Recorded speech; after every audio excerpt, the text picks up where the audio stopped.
சாப்பிட்லாம், தப்பு கிடையாது.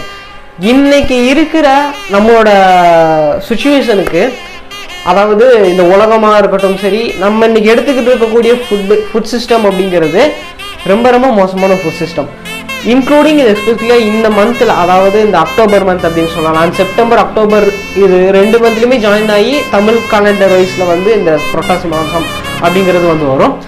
இந்த டைமிங்கில் உங்களை ஏன் நான்வெஜ் எடுத்துக்கூடாதுன்னு சொல்கிறாங்கன்னா, இந்த மந்த்து வந்து ஒரு ஹீட்டான ஒரு மந்த் அப்படின்னு சொல்லலாம். பேசிக்காக சொல்லணும் அப்படின்னா இதுதான் ஒரு கான்செப்ட் படி, அதாவது முன்னோர்களாக சொன்னதாக இருக்கட்டும், சயின்டிஃபிக்காக வந்துருக்கட்டும், இதுதான் ஒரு உண்மையான ஒரு விஷயம். ஒரு ஹீட்டான ஒரு மந்த். இந்த மந்தில் நீங்கள் நான்வெஜ் வந்து எடுத்துக்கும் போது உங்களோட பாடி, அதாவது உங்களோட பாடி மீன்ஸ் நிறைய பேர்த்தோட ஒரு பாடி, ஒரு 100க்கு ஒரு 80-85% 90% ஆஃப் பாடிஸ் வந்து அக்செப்ட் பண்ணிக்காது உங்களோட ஃபுட்டை. அப்படிங்கிற போது இதனால உங்களுக்கு ஒரு சில